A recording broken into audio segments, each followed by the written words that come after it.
modelnya dengan bincang asik yang biasa dilakukan oleh Fonik Asik juga. Jadi kita santai, nanti, tolong sekali kalau misalnya ada mau bertanya apa, silahkan, kalau teman-teman bisa lihat di participants bisa ada raise hand, mau tulis di chat juga kalau misalnya ada beberapa tempat kadang sinyal susah untuk nyalakan suara dan kamera, tulis di chat juga tidak apa-apa gitu ya. Ya saya harap hari ini bisa berbagi banyak, tapi kadang saya tidak tahu nih yang teman-teman ingin tahu apa. Nah, jadi dengan pertanyaan-pertanyaan dari teman-teman sekalian, saya harap nanti bisa bisa banyak terjawab juga. Kalau saya tidak bisa jawab nanti saya akan mengaku, "Wah, saya tidak tahu itu," nanti saya carikan jawabannya. Oke, ya nama saya Karen, nama lengkapnya Karen Angelia Gunawan. Seperti yang sudah disebut Kak Dayu tadi, terima kasih juga Kak Dayu sudah, mengajak untuk ngobrol bersama-sama itu di kegiatan Kitong Bicara yang ke-11 ini. Mmm, saya waktu itu pertama kali, kontak dengan Kak Dayu adalah saya mencari nih gitu orang yang ada di Papua yang bergerak di literasi juga dan disambungin nih dari, ada salah satu juga dari alumni dari kegiatan si Waisili itu. Nah, jadi hari ini saya pakai, mmm, saya mau minta izinnya dulu Kak Dayu untuk share screen, sepertinya belum bisa. Ya, oke, terima kasih. Nah, saya pakai PowerPoint dulu, bukan seperti mengajar, tapi supaya bisa kelihatan gambarnya gitu ya. Nah, kami ini Fonik Asik, timnya cuman berenam gitu, timnya tim kecil, timnya cuman berenam. Ini yang di atas ini logo-logo, salah satunya buku untuk Papua yang digerakkan oleh Kak Dayu sendiri ya. Ini adalah, organisasi-organisasi yang juga bekerja sama dengan Fonik Asik dan juga mendukung kami. Nah, tim kami itu kecil, cuman berenam. Salah satunya ada hari ini datang, Maria Christine Magdalena, dia ada juga di ruangan ini, gitu ya, ruangan Zoom ini. Nah, kami berenam, mmm menginisiasi ini project namanya Fonik Asik. Jadi Fonik Asik ini adalah project yang, mmm, kami berusaha membuat suatu program belajar membaca untuk anak-anak, gitu ya, yang bisa anak-anak itu bisa belajar membaca itu secara menyenangkan, harapannya bisa belajar membaca secara menyenangkan dan juga bisa membantu gitu, membantu guru, orang tua yang mungkin selama ini kesulitan mendapatkan misalnya, bahan, misalnya buku cerita atau lagu, dan segala sesuatunya itu supaya bisa ada di dalam satu program ini, program yang lengkap, kurang lebih seperti itu, gitu ya. Jadi, ya kami berenam, ini ada saya, Karen, ada Maria Christine. Maria Christine yang biasanya mengurus semua administrasi, semua sosial media, publikasi. Ada Margareta Gunawan, kalau, tahu nama belakangnya sama, ya dia adik saya. Saya tarik dia untuk ikut, ya, untuk bantu untuk hubungan kerjasama dengan dengan organisasi lain juga kadang-kadang. Ada Frisilia dan Maria Assumptanensi, mereka di tim kami membantu untuk menulis cerita dari setiap hurufnya nanti gitu. Lalu ada Francisca, Zega, karena kita belajar huruf, ada lagu nanti yang akan dibuat per huruf, sebenarnya sudah dibuat gitu ya, cuman belum dipublikasikan. Nah, Francisca inilah yang membuat musik dan juga membantu untuk liriknya bersama-sama. Jadi,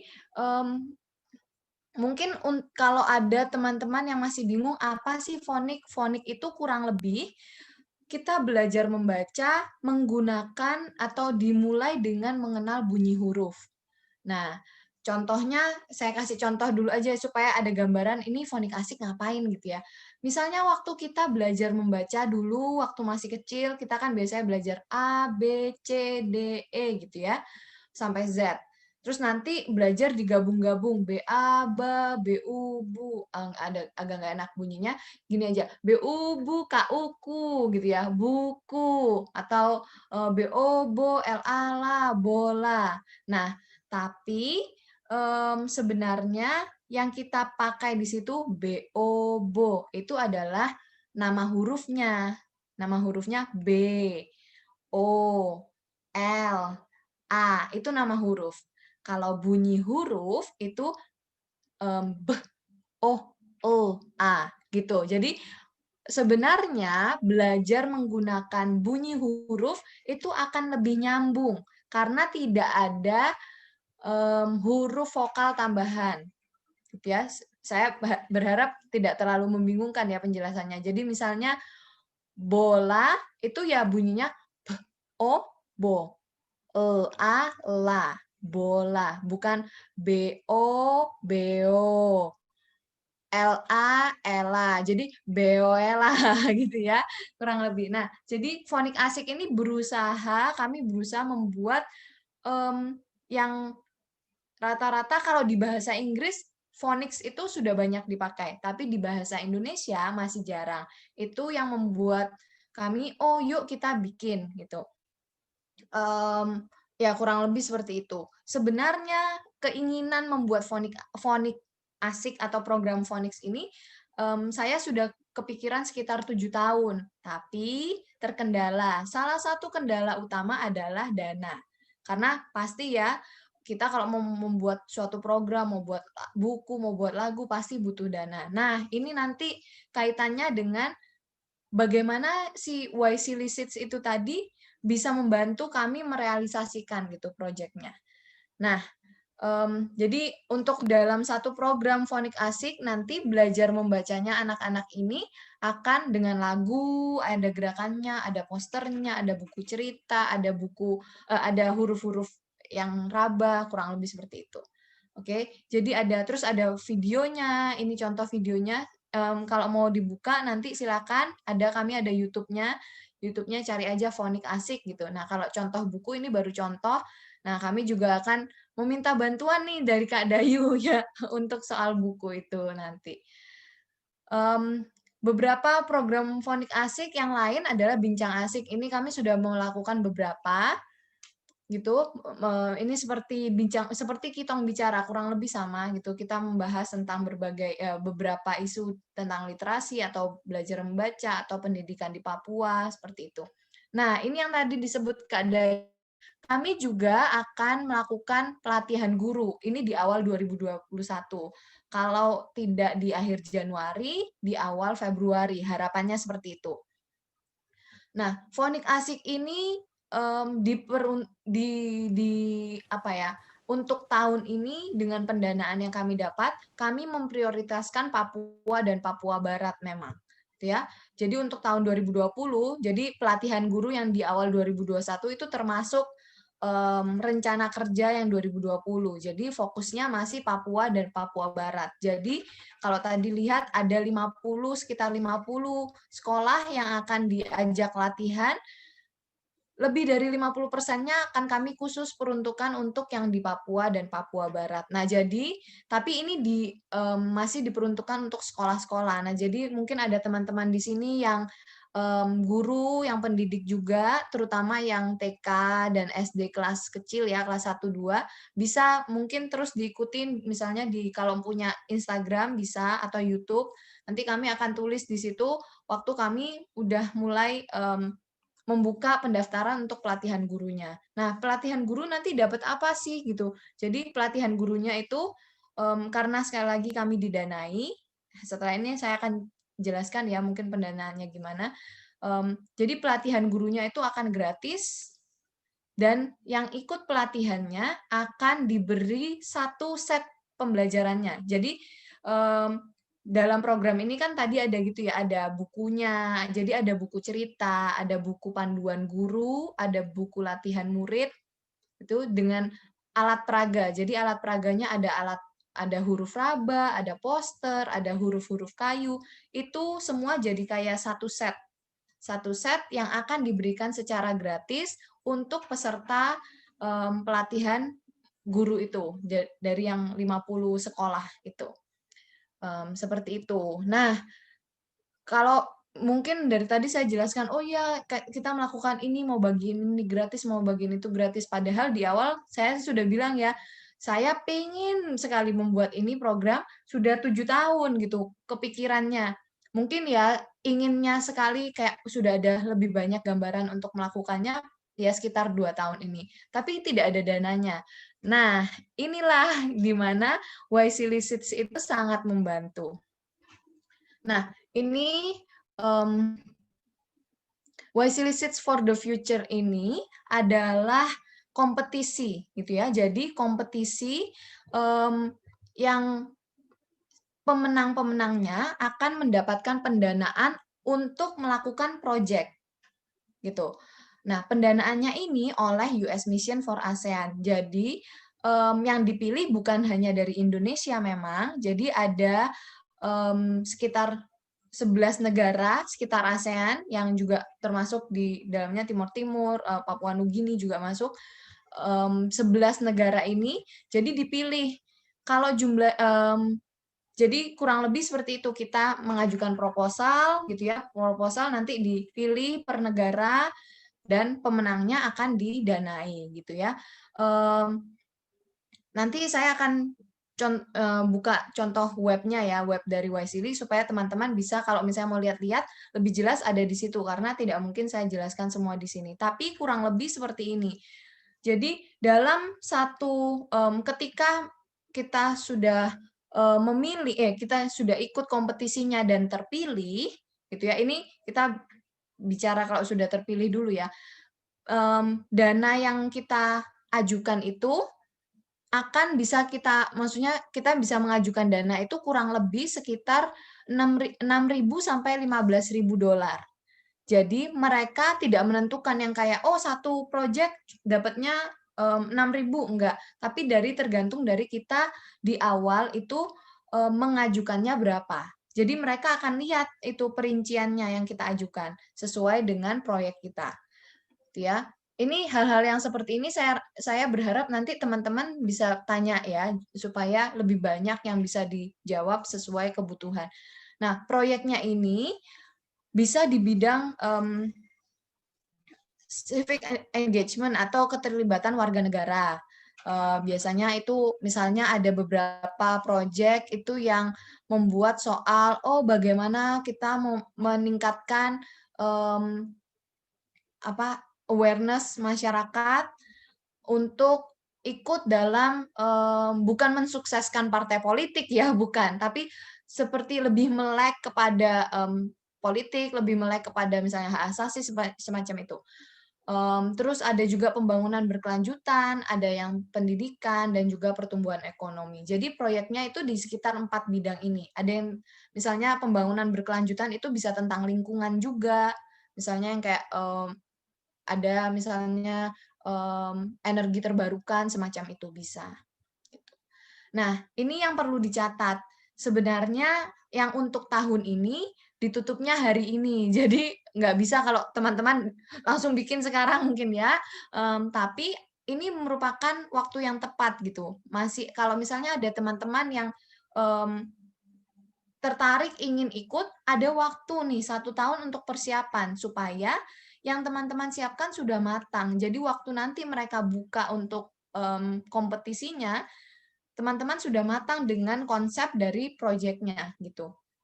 Biasanya pendaftaran dibuka sekitar bulan Oktober sampai November. Tahun lalu saya di bulan Oktober pendaftarannya. Kalau tahun ini hari ini ditutup pendaftarannya, gitu ya. Nah, yang perlu disiapkan seperti yang tadi saya bilang ya, disiapkan dulu selama 1 tahun ini. Yang perlu disiapkan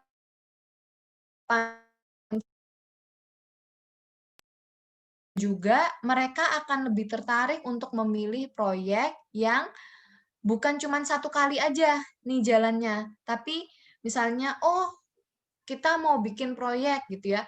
Misalnya Fonik Asik contoh saja, kami buat proyek Fonik Asik. Dana yang kami dapatkan itu untuk membuat di awal, nyoba dulu di awal, mencoba dulu. Ketika berhasil, apa sih yang akan kami lakukan selanjutnya? Bagaimana sih nanti ke depannya kami memastikan proyek ini akan terus berkelanjutan? Nah, itu sudah ada bayangannya, sudah ada perencanaannya, gitu ya, kurang lebih. Nah, dan minimal timnya itu 3 orang.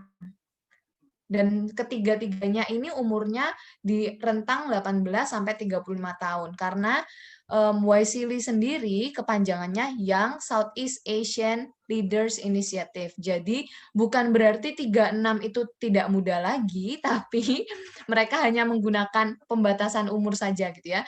Umur 50 masih bisa kok jiwanya muda gitu ya, masih bisa merasa muda, tapi pembatasan mereka karena ya 18 sampai 35 sesuai dengan itu aja ya umur.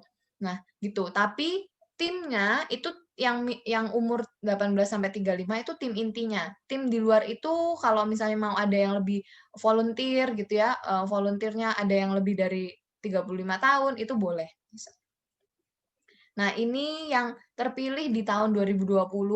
Jadi kalau terpilih akan ada, saya kurang tahu tahun depan, maksudnya tahun yang akan terpilih di 2021 bagaimana, tapi yang tahun kemarin itu masih awal-awal banget pandemi di bulan Februari. Jadi kami masih bisa ketemu, kumpul. Waktu itu dibawa, maksudnya diundang semuanya untuk kumpul di Vietnam. Jadi ada seperti seminarnya, ada workshopnya gitu, untuk kita sebelum memulai proyeknya semua. Menyatukan semua, oh ini loh prinsipnya, kurang lebih gitu. Oke. Nah, ya, ini bukan berakhir, jadi maksud saya biar, bisa langsung tanya jawab. Jadi yang contoh-contoh tadi silakan lihat di YouTube bisa, kalau mau tanya lebih banyak ke email juga bisa, saya akan berusaha untuk jawab gitu ya. Kami dari tim juga berusaha untuk menjawab pertanyaan-pertanyaan dan kalau punya Instagram silakan diikuti supaya kalau terutama yang pendidik-pendidik, kalau nanti kita buka pendaftaran untuk pelatihan, nah teman-teman nih kawan-kawan ini bisa daftar gitu. Gitu Kak Dayu. Ya saya berharap kalau untuk program YC Visits-nya sendiri, saya menunggu pertanyaan dari teman-teman ya supaya lebih jelas gitu mungkin. Baik, terima kasih banyak Karen sudah berbagi secara singkat tentang fonik asik yang merupakan impian dari 7 tahun lalu. Berarti ini mungkin inisiator idenya ini ada di Karen ini dugaan saya. 7 tahun lalu mau bikin sebuah inisiatif literasi, tapi nggak tahu siapa yang akan danai. Nah, 2 tahun kemarin idenya mulai terkristalisasi begitu, sehingga kemudian mencoba bikin project, desain program, dan ikut kompetisi dari YSEALI. Nah, kalau kita lihat tadi teman-teman, itu menyasar para pendidik di Papua dan Papua Barat. Ya. Nah, teman-teman dipersilahkan untuk tanya ya apa saja baik terkait fonik asik. Barangkali kan kita juga belum jelas ya maksudnya itu macam bagaimana, apakah ada contohnya, latihannya seperti apa gitu ya. Dan kemudian yang kedua adalah yang saya juga pikir penting sekali,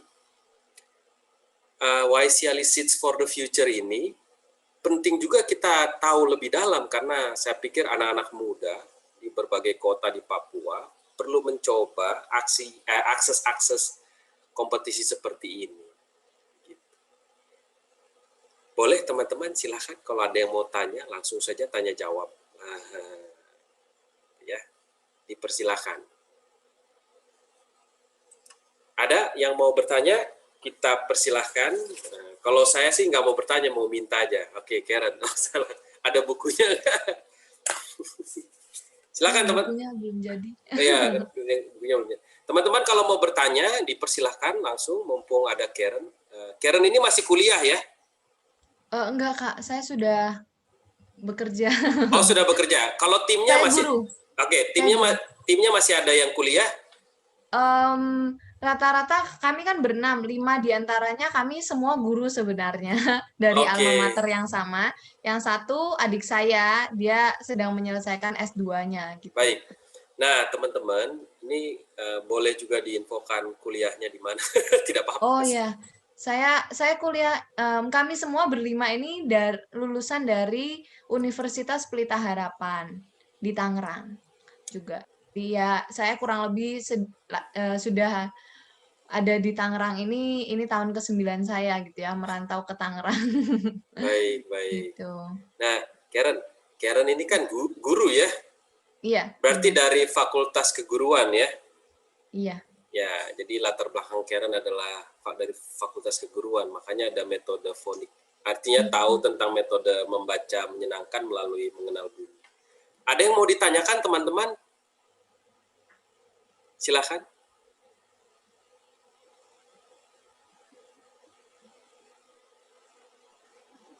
Boleh di chat, boleh langsung, bebas saja. Ya, ada yang, aduh jaringannya hilang-hilang. Iya, nggak apa-apa, dimaklumi. Ada teman-teman mau bertanya? Ya, boleh Kak, silakan Kak Yulen. Oke, terima kasih. Saya panggil siapa nih, Mbak Karen ya? Karena jujur aja usia saya sudah melewati rentang 18 sampai 35 tahun. Rasanya terlambat, tapi it's okay lah. Bisa dengar suara ya? Bisa, bisa, bisa. Oke. Ini saya mau tanyakan tentang pelatihan fonik, kalau memang ada ke depannya ada. Nah, apakah ini hanya menyasar pendidik ataukah bisa orang yang memang dia pernah berkecimpung, bukan guru lah. Saya bukan guru, tapi memang saya beberapa kali sempat mengajar di TK dan juga sampai terakhir saya kerja juga di bagian pendidikan khusus untuk masyarakat Papua. Itu apakah itu dibuka untuk yang non guru? Terima kasih. Iya, untuk pelatihannya sebenarnya untuk detail kriteria siapa yang untuk ikut pelatihan yang pertama gitu ya, karena pelatihan kami sebenarnya rencanakan ya tidak cuma sekali karena kami kegiatan ini atau program ini akan berusaha terus dikembangkan gitu ya. Tapi kalau kita membicarakan soal pelatihan yang pertama kalinya, sebenarnya kami masih mengembangkan untuk detail kriteria siapa saja sasaran yang akan bisa mendapatkan, maksudnya mengikuti yang pertama ini.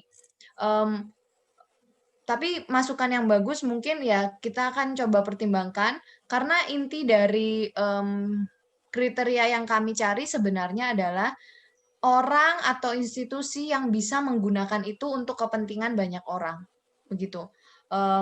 Intinya untuk yang pertama ini kami belum mau menyasar kepada misalnya ibu rumah tangga yang, "Oh, kenapa mau ikut? Oh ya supaya saya bisa mengajari anak saya." Misalnya anaknya ada misalnya dia ibu rumah tangga tapi dia biasa mengajari, seperti kegiatan sore di satu kampungnya, nah itu bisa kami pertimbangkan. Tapi untuk yang pertama kali ini kalau cuman misalnya mengajar anak saya ada 2, nah itu agak susah untuk kami terima untuk yang pertama. Karena memang kan sangat terbatas ya, karena dana yang kami terima cukup misalnya untuk 50 itu, jadi kami berusaha supaya 50 ini bisa menjangkau sebanyak mungkin murid gitu atau guru. Ketika misalnya tadi Kakak bilang, "Oh, sekarang tidak mengajar di sekolah," atau ini, tapi kalau misalnya Kakak adalah, misalnya penggerak atau membuat suatu kegiatan biasanya di lingkungan gitu ya,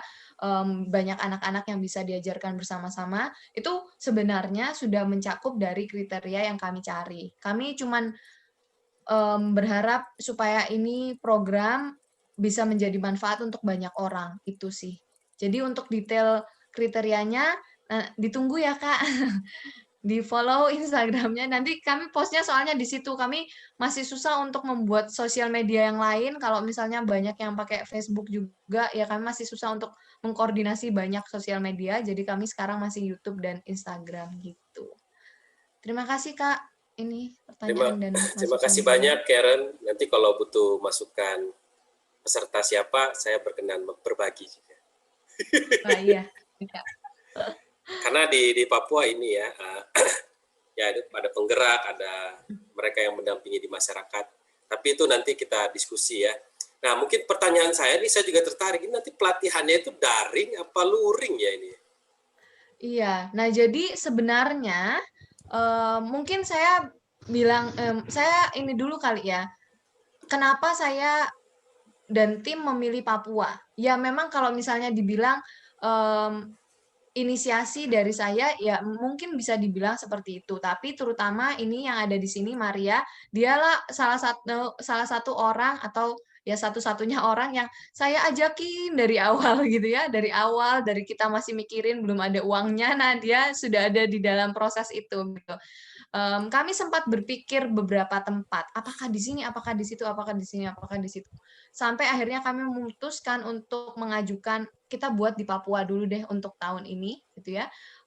Salah satunya sebenarnya adalah saya menjadi guru, awalnya saya pengen ke Papua. Itu salah satu, jadi intinya saya bukan jadi guru dulu baru pengen ke Papua. Jadi sebenarnya alasannya saya jadi guru salah satunya karena saya ingin ke Papua. Bukannya mencari kesempatan ya untuk wah lumayan nih mumpung ada pendanaan saya ke Papua aja deh, tapi lebih seperti dulu saya punya visi untuk datang ke Papua, melakukan sesuatu di situ tapi belum bisa. Itulah sebabnya kenapa ketika saya mengajukan kegiatan ini, saya merasa, oh mungkin ini saatnya saya kembali kepada yang dulu pernah saya mimpikan gitu, untuk saya pergi ke Papua melakukan sesuatu. Nah, tapi kemudian ada COVID. Ini yang membuat, waduh gitu ya, agak susah. Saya sebenarnya untuk yang pelatihan ini jadinya seperti kemungkinan besar atau ya sudah 80% kita akan daring sih. Sayang sekali harus terpaksa daring karena sepertinya sudah agak tidak mungkin untuk planning dan segala sesuatunya karena melihat dari perkembangan ya Kak ya, itu masih tidak turun-turun. Jadi kondisi kurvanya begini aja terus. Maksudnya karena dari kami juga kan saya di Tangerang gitu. Daerah sini itu kasus masih banyak. Nah, takutnya juga yang Papua sudah turun kasusnya, misalnya karena waktu itu kayaknya Papua sempat ditutup dari orang luar apa segala macam ya.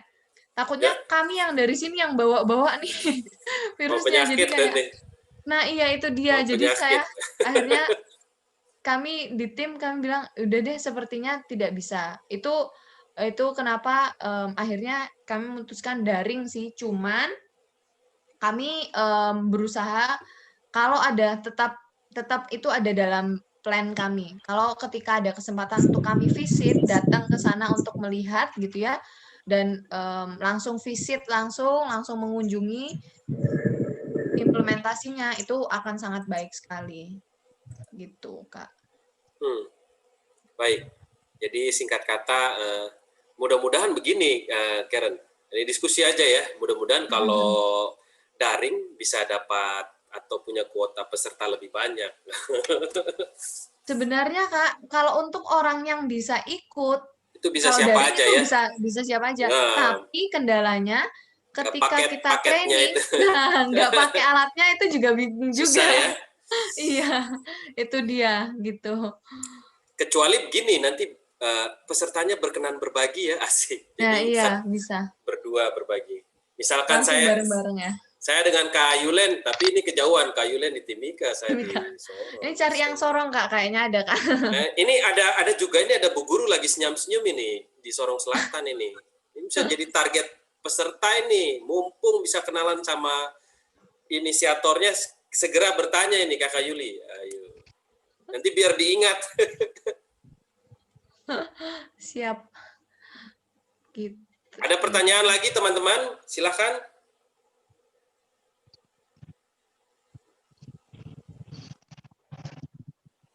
Suaranya ini. Ada yang di pinggir jalan mungkin. Sebentar ya. Baik. Teman-teman ada lagi? Miss Yuli mau bertanya sesuatu ke Ibu Guru Karen? Mumpung ada orangnya. Ada teman-teman? Beta Kak. Beta tuh siapa? Aris. Yo. Aris, boleh sebut nama dan dari mana biar Karen tahu. Oke. Halo Kak Karen, Beta Aris dari Kupang. Senang bisa dapat belajar dari Kak Karen dan teman-teman. Pertanyaan Beta ini berkaitan dengan materi Kakak. Jadi di Beta pun tempat di Kupang itu orang sulit membedakan antara anak yang aktif dan anak yang nakal. Kadang-kadang ketika anak nakal disuruh dibawa ke psikiater atau kemana karena terlalu nakal. Nah, menurut beta metode dari kakak itu memang sangat sangat baik karena ya anak-anak kan aktif begitu, bukan nakal sebenarnya. Nah itu kira-kira bagaimana bisa menjelaskan di orang tua karena metodenya kan menyenangkan. Jadi anak tidak seperti robot yang duduk tenang. Ya tenang kita belajar tidak kan? Apakah itu juga bisa untuk teman-teman yang difabel kakak? Metode yang kakak kasih karena jujur di sini juga diskriminasi kepada teman-teman difabel juga masih sangat tinggi. Jadi mungkin ini juga bisa jadi wadah inklusif metode yang kakak kasih. Apakah itu juga dipikirkan? Terus yang kedua untuk Papua juga, beta juga senang Kadayu dan teman-teman di sana juga berjuang dengan baik. Dan beta senangkan hasilnya juga orang tua karena orang tua ya mungkin oleh pengalaman itu kalau sudah kasih guru ya sudah kan guru ada toh. Nah, apakah ini juga menjadi sarana yang baik agar orang tua juga punya tanggung jawab untuk bisa menjadi sekolah yang ramah anak di rumah begitu, tidak hanya kasih di guru saja begitu. Mungkin itu Kak. Tapi keren Kak programnya. Makasih banyak Kak. Ya, terima kasih banyak Kakak Aris. Langsung mungkin bisa dijawab Karen. Iya. Kalau untuk difabel memang sempat, maksudnya masih dalam pemikiran kami bagaimana membuat program ini ramah disabilitas. Karena salah satu kendalanya adalah belajar membaca dengan phonics itu belajar yang seperti tadi saya sebut dengan menggunakan bunyi huruf. Jadi yang kendala terbesar adalah untuk teman-teman yang ada kekurangan atau bukan kekurangan sih lebih tepatnya kesulitan dalam indera pendengarannya. Itu yang kami masih tidak tahu nih bagaimana caranya gitu ya. Tapi memang untuk perkembangan jadi seperti yang tadi saya bilang sih, Phonik Asik ini untuk tahun ini yang dengan dana dari Waisili itu akan sangat terbatas, tapi setelah itu kami juga masih akan melanjutkan. Jadi itu adalah salah satu agenda untuk kelanjutannya di tahun berikutnya, bagaimana kami bisa membuat ini bisa untuk anak-anak yang difabel gitu. Sebenarnya salah satu alat atau dua atau tiga dari alat kami itu sebenarnya juga sudah mengarah ke situ karena itu menggunakan indera sentuh gitu ya. Jadi yang raba gitu, raba dan raba bentuk huruf segala macamnya gitu. Nah, jadi itu sudah sentuh. Tapi sekali lagi kalau misalnya teman-teman yang masalah di penglihatannya kan juga bentuk hurufnya berbeda kan, mereka menggunakan huruf braille. Jadi itu masih kami pertimbangkan gitu. Jujur aja dengan dana yang tahun ini kami belum bisa mengarah ke situ. Kan untuk mengembangkannya itu sudah ada dalam agenda kami mengembangkan untuk ramah disabilitas gitu. Ya untuk yang pertanyaan kedua memang rata-rata sepertinya di semua tempat banyak yang seperti itu ya. Kalau anak sudah sekolah, ya sudah urusannya guru sama sekolah saja gitu. Nah, sedangkan sekarang online, banyak kan online. Saya kurang tahu di beberapa daerah sudah mulai itu sekolah-sekolah dibuka kembali, tapi di banyak daerah belum ya. Jadi orang tua juga mulai bingung. Biasanya tinggal kasih aja ke sekolah. Nah, sekarang ini sekolahnya di rumah dia. Jadi double-double gitu ya. Cuman memang kalau yang saya lihat selama ini, salah satu caranya untuk membuat orang tua itu sadar bahwa ya nggak bisa cuman dari sekolah adalah dengan misalnya kadang-kadang sekolah itu harus membuat seminar orang tua. Tapi kadang-kadang juga seminar orang tua dibuat, orang tuanya tidak datang. Atau sudah ikut seminar ya setelah seminar sama saja misalnya gitu. Tapi atau ya cara lain juga adalah kadang-kadang kalau saya di sekolah yang tempat saya mengajar, kadang kami mengundang orang tua untuk kalau waktu dulu ya sebelum COVID, kalau sebelum COVID kami mengundang orang tua untuk misalnya kegiatan bersama-sama dengan anak di sekolah gitu. Jadi orang tua tahu, oh anak-anak ini bukan cuman antar saja ke sekolah, belajar, pulang, sudah nggak diapa-apain. gitu. Tapi mereka tahu, oh harus sama-sama, kurang lebih gitu. Ya komunikasi guru dengan orang tua juga penting sih. Supaya orang tua tahu, ya jadi guru kita akan membantu, tapi pendidikan utama kan pasti di rumah ya, gitu. Jadinya, orang tua juga harus, kita bantu. Tuh, kadang-kadang ya tidak ada sekolah untuk sebenarnya kita pernah sekolah, kita yang guru gitu ya, mungkin ada beberapa teman-teman guru, kita pernah sekolah untuk belajar jadi guru, gitu ya.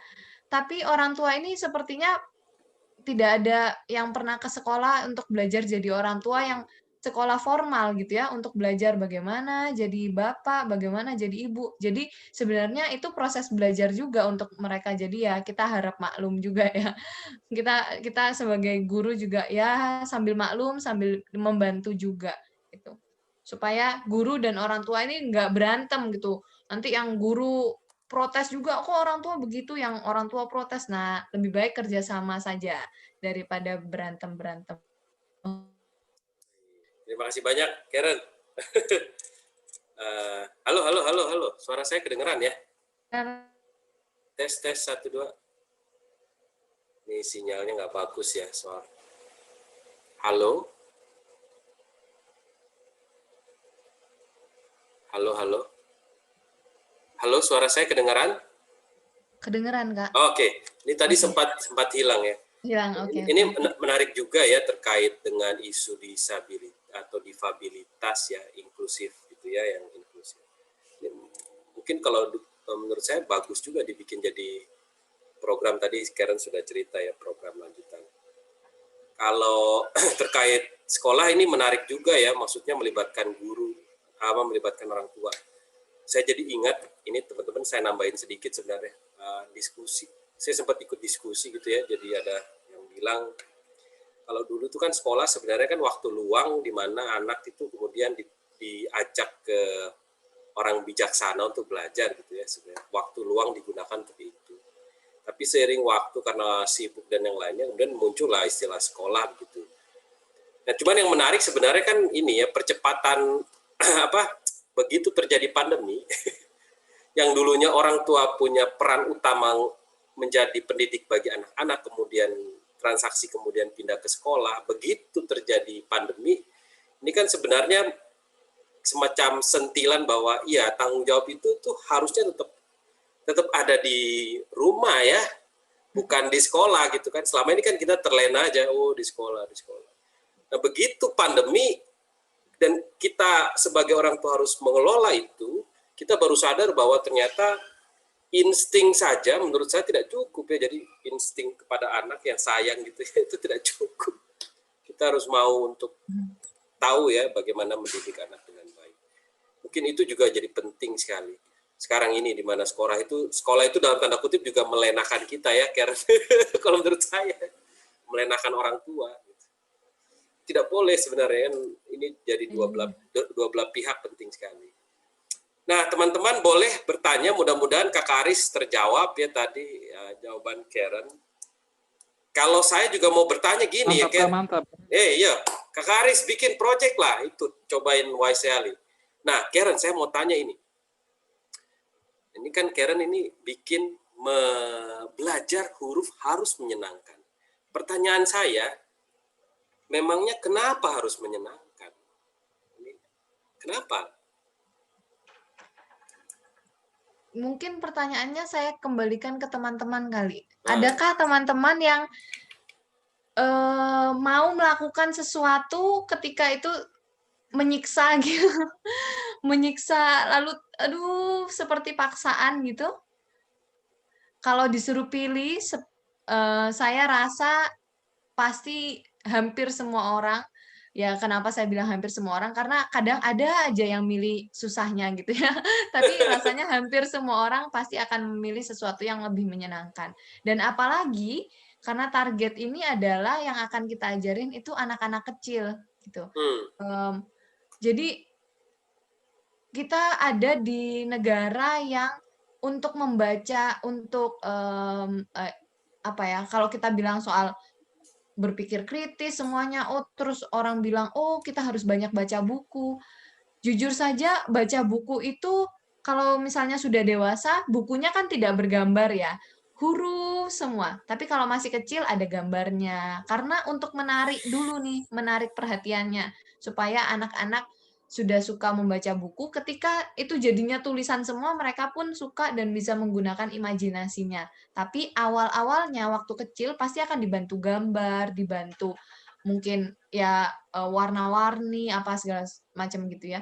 Nah, jadi itu yang kami target. Kami berharap di awal pertama kali anak-anak ini belajar apa itu huruf, bagaimana menggabungkan huruf jadi bacaan, jadi suku kata, jadi kata, belajar membaca. Kami inginnya pengalaman mereka itu menyenangkan dan membuat mereka suka untuk membaca. Mereka suka lihat buku cerita, mereka suka nyanyi, mereka suka gerak, supaya merekanya juga sehat. Nah, itu tadi, jangan kayak kata Kakak Aris, jangan cuma anak duduk belajar gitu. Karena terutama anak kecil, mereka harus sambil bergerak, ada beberapa yang sambil bergerak-bergerak, dan mereka belajarnya juga dengan menggunakan indera. Kan kita inderanya banyak ya, nggak cuma mata, liatin doang, tapi mata juga, telinga juga, bergerak juga, gitu ya.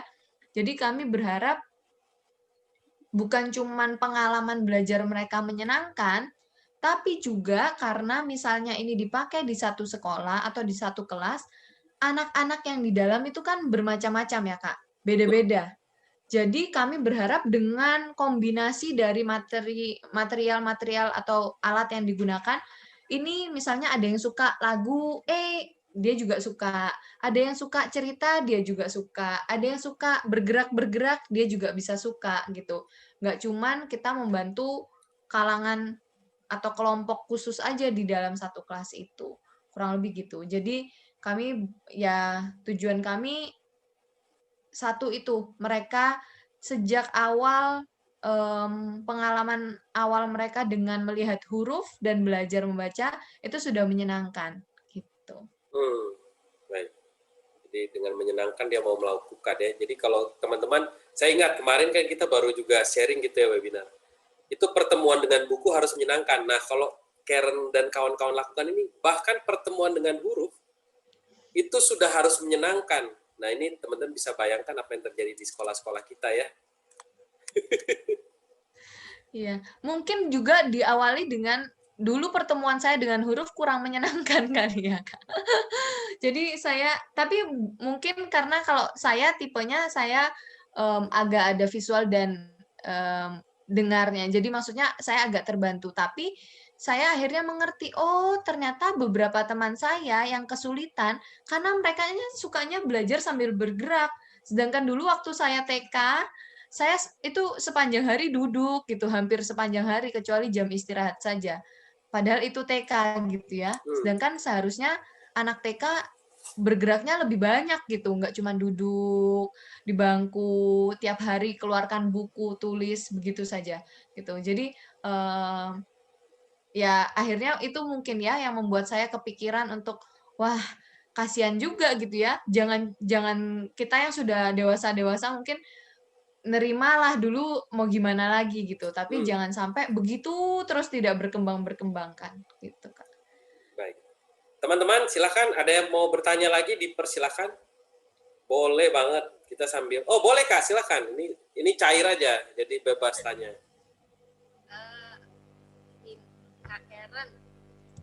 Kak Karen bisa kasih contoh kah untuk mengajari anak yang tadi dibilang nggak bisa diem itu untuk mengenal huruf? Karena kalau yang bisa diem kan setidaknya dia bisa secara visual dia lihat huruf nih. Tapi kalau memang nggak bisa diem sama sekali, gimana caranya? Apakah cukup dengan bilang huruf dan dia bisa kenal huruf atau seperti apa?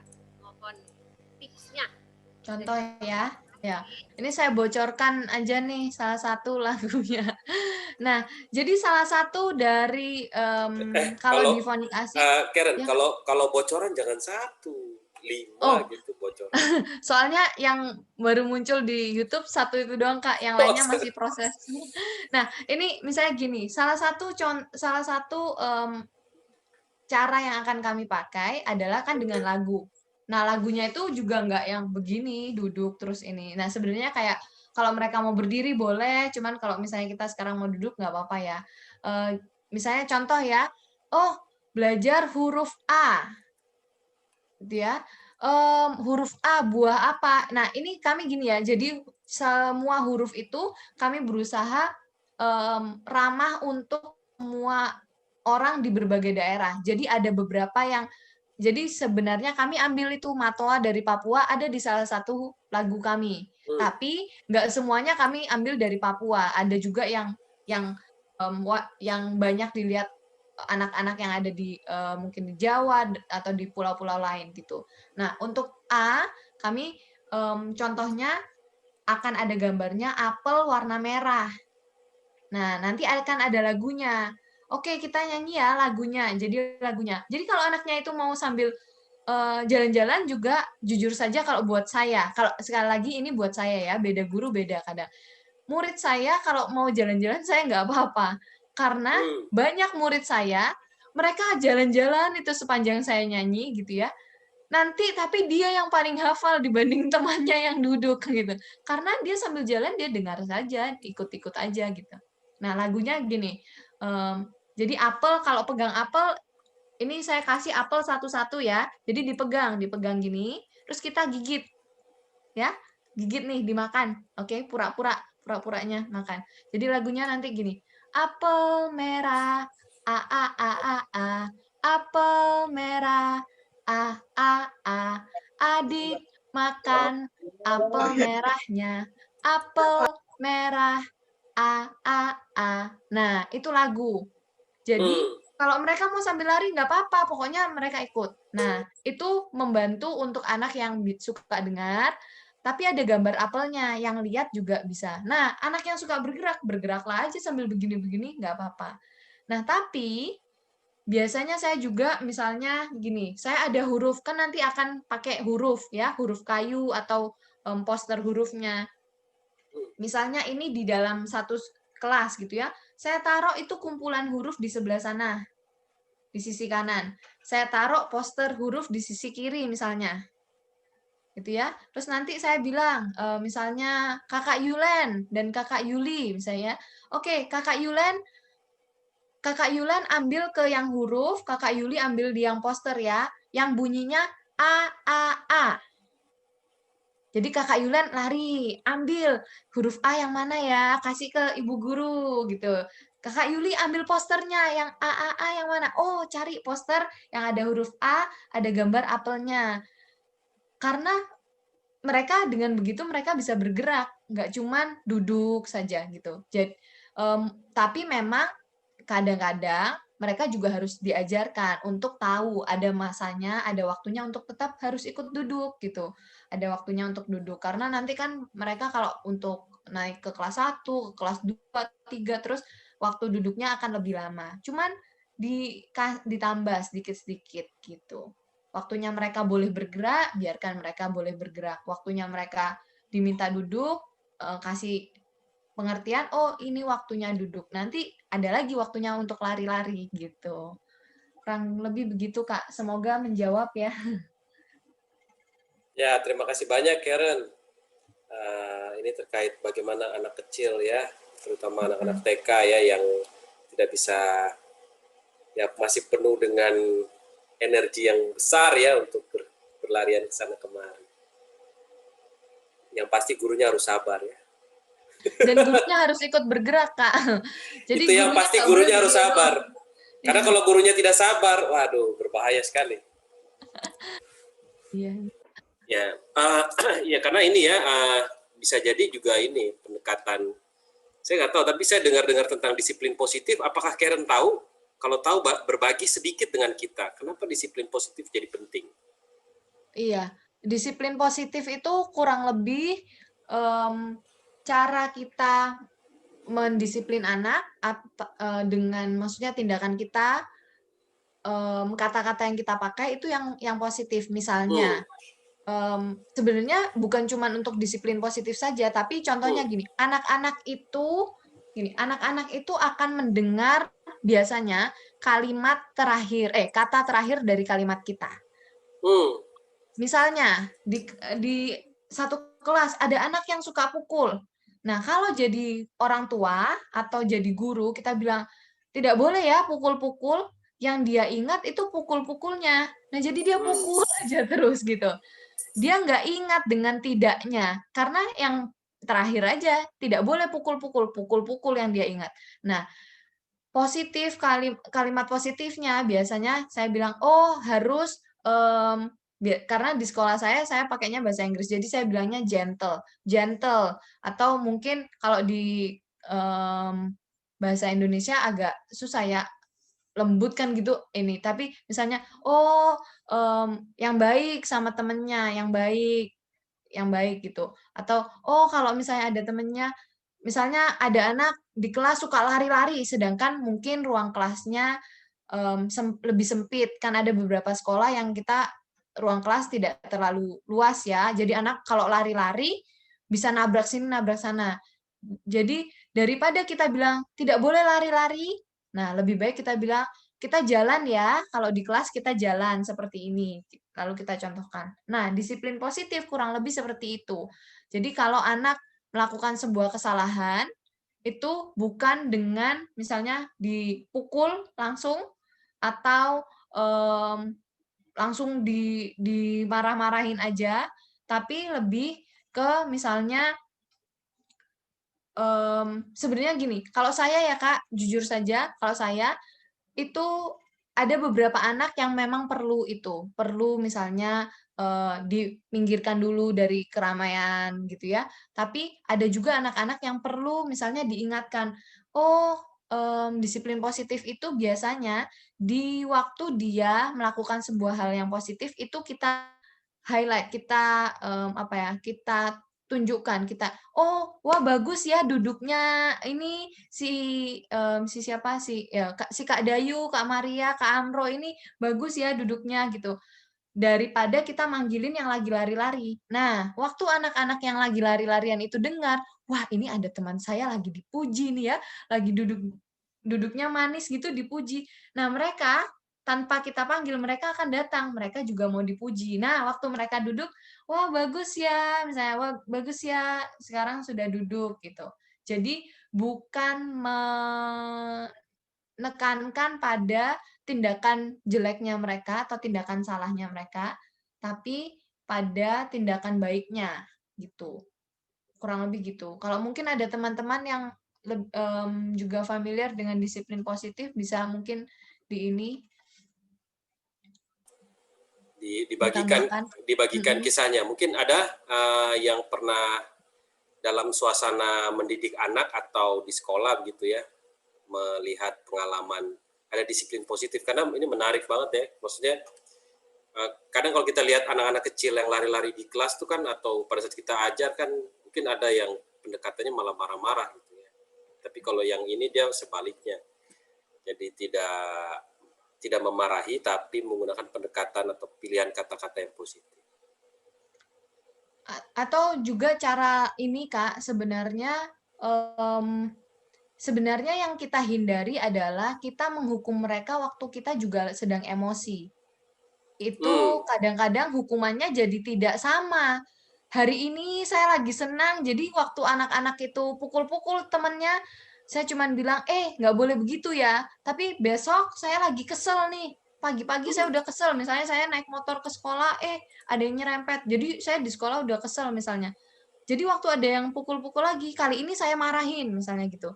Nah, hmm, kayak gitu itu kan kalau kita membuat keputusan waktu kita lagi emosi jadinya suka berubah-berubah. Nah, sebenarnya yang saya lebih, sarankan itu kita sudah seperti punya, kesepakatan hmm, gitu, punya kesepakatan. Misalnya, saya di sekolah waktu dulu saya ada di kelas, ada satu anak yang suka sekali pukul temennya, gigit temennya, gitu-gitu. Jadi kesepakatan kita sama dia, waktu dia melakukan itu, dia harus minggir. Ada satu kursi khusus buat dia, duduk hmm, di situ dulu. hmm. Tujuannya bukan untuk menghindarkan dia, maksudnya bukan untuk menyingkirkan dia dari teman-temannya, tapi kita juga harus melindungi teman-temannya dan melindungi dia juga supaya dia tidak makin menjadi-jadi. Nah, waktu dia dijauhkan, kita bilang kasih tahu Iya, kan kesepakatan kita gitu ya, waktu kamu gigit temanmu, kamu duduk di sini.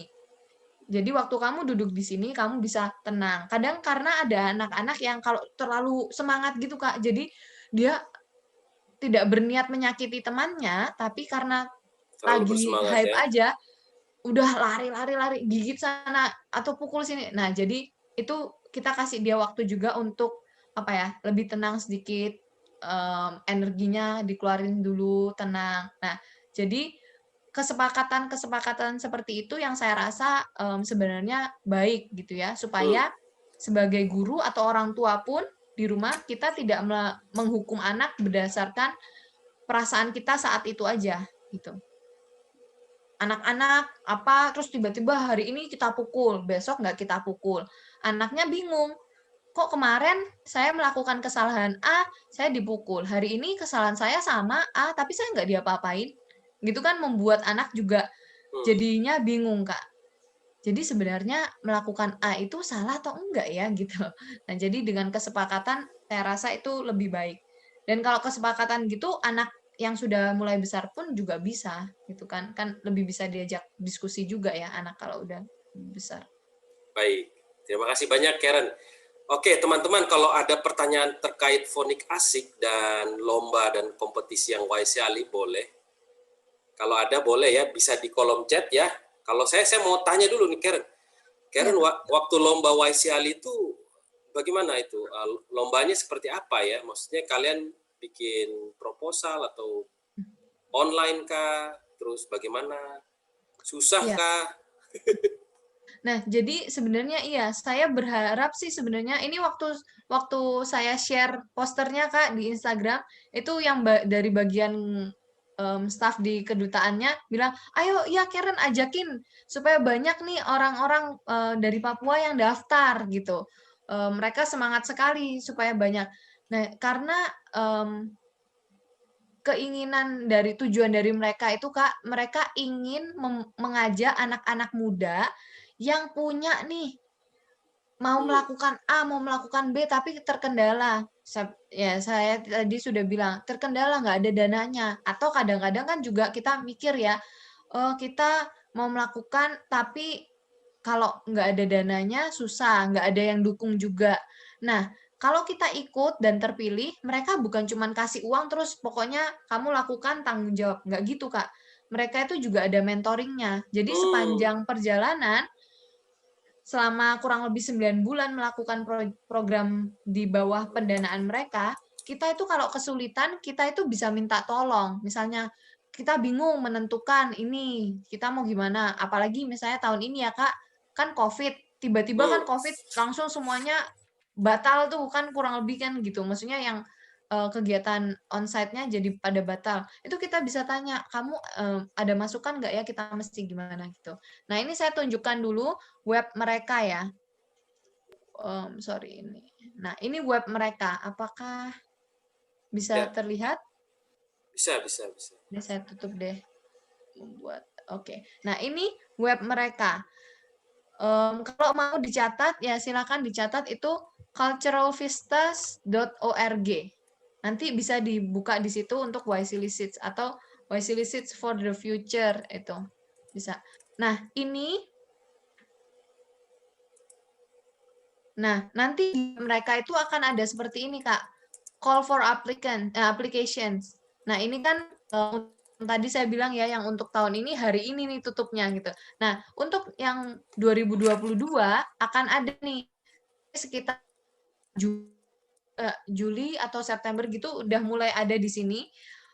Nah, itu nanti apply. Nah, waktu apply kita bakal dapat template-nya, Kak, Hmm. untuk kita isi. Template kurang lebih template proposal, template apa saja yang harus dilengkapi. Dan sekali, nah ini ada ya tulisannya ya.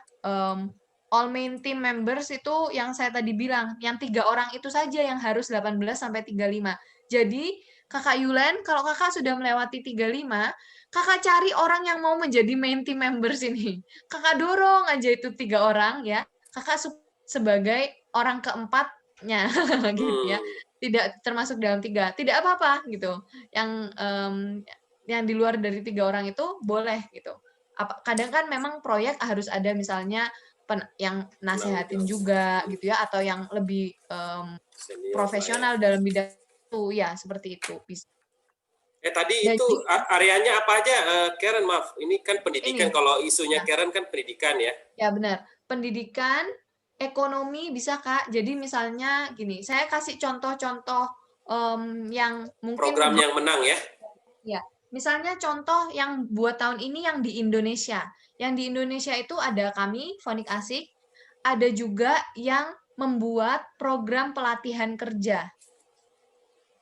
Nah, untuk tahun ini kan semua syarat mereka itu, Kak, pokoknya tahun kita mendapatkan pendanaan, kita melakukan program di bawah pendanaan mereka dan membagikan secara gratis. Itu syaratnya. Setelah itu, misalnya nih Fonik Asik selesai kan tahun 2021 Februari selesai. Mulai Maret selanjutnya kalau kita mau jadikan separuh profit separuh non profit untuk memastikan bahwa program ini akan terus berkelanjutan. Jadi misalnya beberapa kami jual, keuntungannya kami buat bagikan ke tempat lain lagi, itu tidak apa-apa. Gitu. Sama mereka sangat diperbolehkan. Jadi mereka mau mendukung, misalnya ada anak-anak muda mau mencoba membuat program, kurang lebih gitu. Pilot project-nya, project awalnya dibayarin sama mereka. Kalau sudah berkembang tahun depan, kamu kembangin lagi sambil bagi-bagi juga untuk membantu yang lain, itu juga boleh gitu. Nah, ada ini yang pelatihan kerja. Jadi sekarang tahun ini mereka membuat pelatihan secara gratis. Ada namanya Latih ID. Ada juga yang programnya ini mereka menjadi jembatan antara orang disabilitas dengan tempat kerja. Itu gimana ya maksudnya? Jadi mereka itu biar teman-teman ada gambaran ya. Takutnya. Jadi kan misalnya ada teman-teman yang berkebutuhan khusus, misalnya ada teman yang tunanetra, ada teman kita yang misalnya disabilitas misalnya secara fisik gitu ya, kesulitan mencari tempat pekerjaan, kadang-kadang kan gitu. Nah, program mereka ini membuat seperti komunitas dan seperti pelatihan juga, ada beberapa pelatihannya, webinar semacam itu, untuk menyambungkan mereka orang-orang yang mencari kerja ini dengan perusahaan-perusahaan yang ramah disabilitas. Mereka pun juga melatih atau membuat seminar untuk perusahaan-perusahaan ini supaya tahu bagaimana menempatkan orang-orang disabilitas di perusahaan mereka. Misalnya, teman-teman kita yang memakai kursi roda karena mungkin misalnya kakinya diamputasi atau dari lahir tidak ada. Tapi kalau mereka bisa ketik, mereka bisa jadi operator di kantor, kan mereka bisa bekerja. Nah, jadi mereka menjadi jembatan untuk orang-orang disabilitas dan perusahaan yang ramah disabilitas mencari pekerjanya, gitu. Ada juga yang tentang lingkungan. Ada yang tahun ini yang terpilih dari Brunei, mereka membuat film tentang salah satu situs lingkungan yang ada di Brunei. Jadi mereka membuat film supaya situs lingkungan itu ya kurang lebih kalau di sini mungkin cagar alam gitu ya Kak, supaya orang sadar untuk menjaga dan orang sadar budayanya harus tetap ditingkatkan gitu. Kurang lebih gitu Kak. Jadi ada yang tentang di Filipina kalau nggak salah tahun ini mereka membuat semacam web gitu untuk misalnya menjual barang-barang atau produk pertanian langsung kepada masyarakat atau mengumpulkan makanan yang untuk dibagikan ke orang-orang yang membutuhkan, kurang lebih gitu. Jadi sebenarnya proyeknya itu sangat luas Kak, ini cakupannya. Intinya sih selama bukan untuk kepentingan 1-2 orang saja, gitu ya. Misalnya, oh saya cuma mau untuk orang yang agama tertentu, nah itu tidak boleh, gitu. Boleh, ya. Atau, nah ini benar udah ada linknya ya. Jadi atau misalnya, oh saya mau bikin kegiatan untuk mendukung partai tertentu, nah itu nggak boleh gitu ya. Jadi sebenarnya range dari proyeknya itu sebenarnya luas sekali gitu. Jadi saya sangat mendukung buat teman-teman yang kira-kira mau membuat proyek, misalnya ada beberapa yang tahun ini sempat tanya-tanya dengan ini, mau membuat proyek untuk pengadaan air bersih di daerah-daerah tertentu. Nah itu bisa gitu, itu bisa diajukan. Kurang lebih seperti itu. Nah ini ada pertanyaan Kak Dayu, sepertinya freeze Oh ya ini, Kak? ya saya minta maaf, saya freeze ini ya, sinyalnya kurang bagus.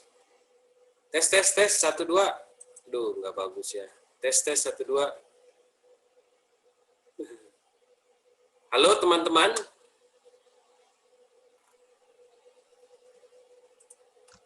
Halo teman-teman. Saya minta maaf, saya matikan gambar ya karena. Oke, mungkin saya lanjutkan dulu kali ya sambil menunggu Kak Dayu untuk ini. Nah, selain itu untuk kalau misalnya teman-teman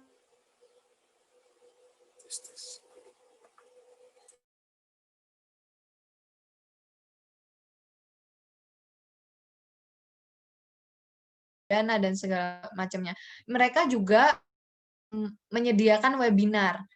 Jadi ada di YouTube channel mereka, saya tuliskan aja. Di situ ada webinarnya. Nah, teman-teman bisa menonton webinarnya untuk mendapatkan gambaran. Oh, kalau membuat proposal yang baik seperti apa sih? Oh, membuat memilih tema yang baik seperti apa? Misalnya kadang-kadang kita temanya sudah baik, tapi target pesertanya misalnya terlalu banyak, terlalu luas. Nah, oh mereka akan bantu. Oh, coba difokuskan. Karena kan sekali lagi untuk yang mereka lihat programnya ini untuk yang dijalankan selama 9 bulan. Jadi harus juga programnya bisa terukur gitu. Bukan asal program besar, tapi program yang bisa benar-benar dijalankan. Ini saya tuliskan YouTube-nya dari ya, YouTube-nya sih.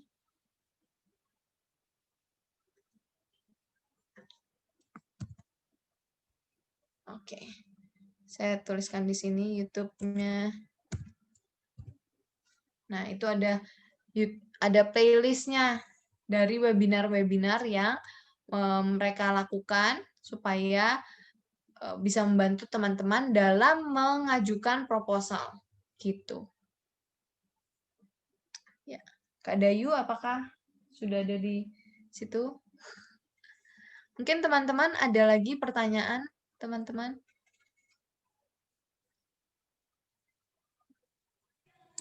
Kak, aku mau tanya, boleh nggak? Iya, boleh, silakan.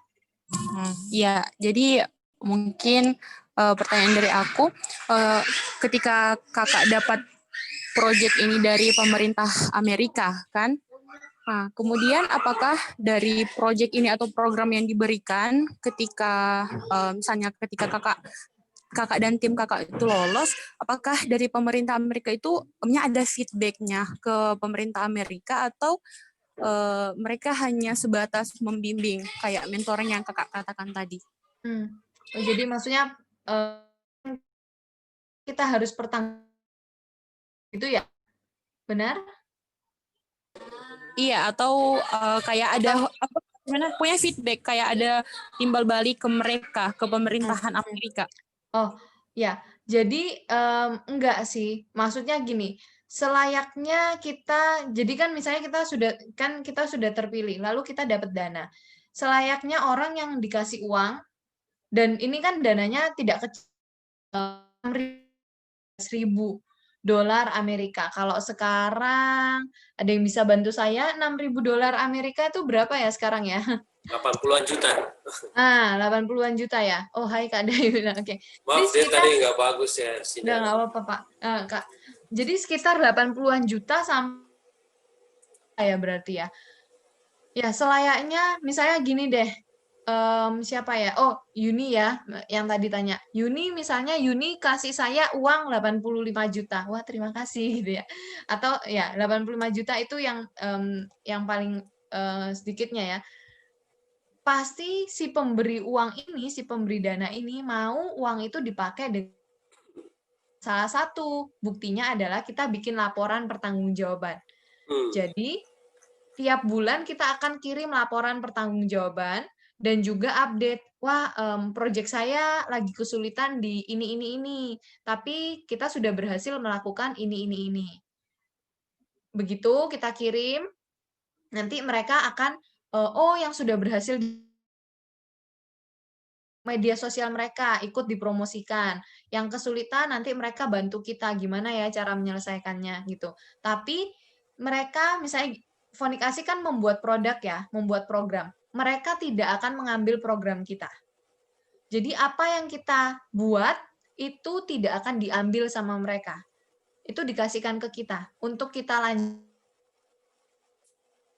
Jadi bentuk timbal balik ke mereka adalah cuman kita kasih pertanggungjawaban, laporan pertanggungjawaban. Ya, jadi setiap bulan 1 sampai selesai. Gitu. Jujur saja, waktu saya dapat pendanaan ini kayak mimpi dan kayak agak nggak nyata. Karena syaratnya itu timbal baliknya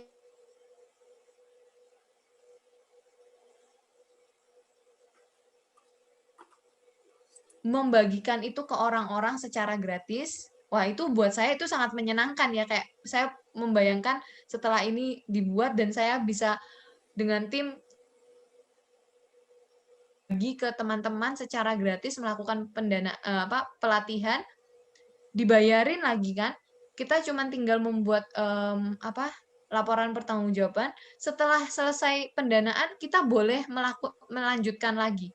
Kita boleh mengembangkan lagi. Buat saya ya kayak agak kayak mimpi sih untuk mendapatkan pendanaan seperti itu.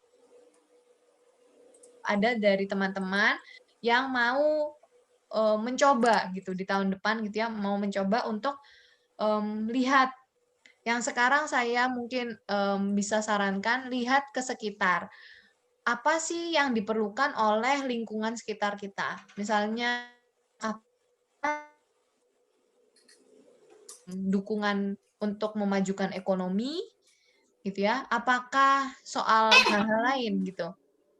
Apa sih yang diperlukan oleh lingkungan sekitar kita, orang-orang yang ada di sekitar kita? Itu dari situ bisa kita mulai.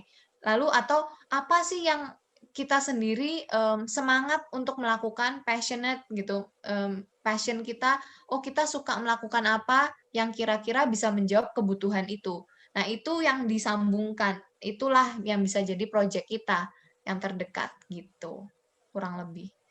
Jadi saya berharap ada nih ya Kak teman-teman yang bisa daftar. Ya. Karen, saya pikir terima kasih banyak nih. Minta maaf saya kasih mati kamera karena sinyalnya agak hilang-hilang ini terakhir-terakhir. Nggak apa-apa Kak. Baik, teman-teman mengingat waktunya tinggal 5 menit sebenarnya tidak terasa ya. Sudah 5:30 gitu. Jadi mungkin kalau ada pertanyaan, satu pertanyaan lagi bisa dikirim via chat gitu ya. Kalau tidak, kita boleh foto bersama dulu sebelum selesai ini 5 menit. Saya khawatir tiba-tiba mati aja, saya setting 1,5 jam soalnya. Baik. Mudah-mudahan tidak ada pertanyaan. Kalaupun ada, boleh dikirim di via chat. Teman-teman, saya mohon izin boleh dinyalakan kamera, kita foto bersama. Dan semoga ini sudah agak stabil lagi. Dan semoga Karen tetap berkenan kalau teman-teman di mana saja, tidak hanya di Papua, teman-teman anak muda yang mau bikin proyek bersama ya, mau belajar dari Karen bagaimana bikin program. Ya. Baik, 1, 2, 3, saya foto ya teman-teman ya. Kalau belum kasih nyala, boleh kasih nyala. 1, 2, 3. Baik. Saya cek dulu teman-teman, siapa tahu di saya kabur-kabur. Oke, oh bagus.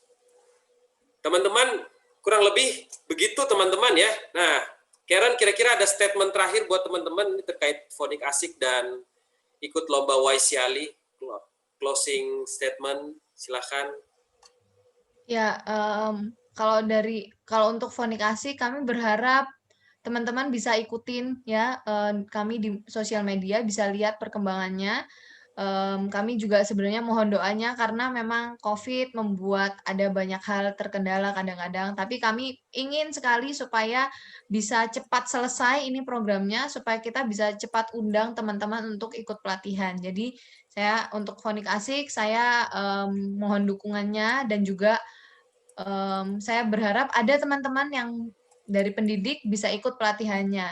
Dan untuk Waisili, saya berharap anak-anak muda atau ada nih yang tahu ada anak muda yang melakukan program, ini nggak harus program baru. Kalau ada program yang mau dilanjutkan, mau dikembangkan, boleh didaftarkan.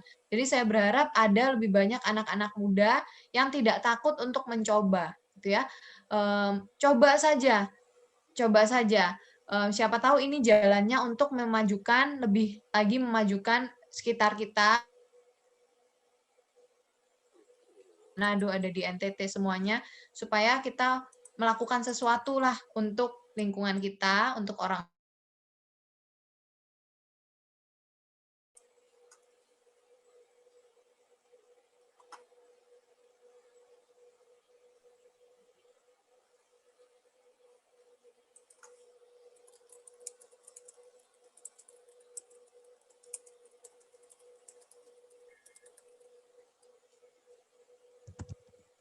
Ya, terima kasih banyak Karen. Mohon maaf saya agak hilang-hilang lagi, dia freeze lagi soalnya.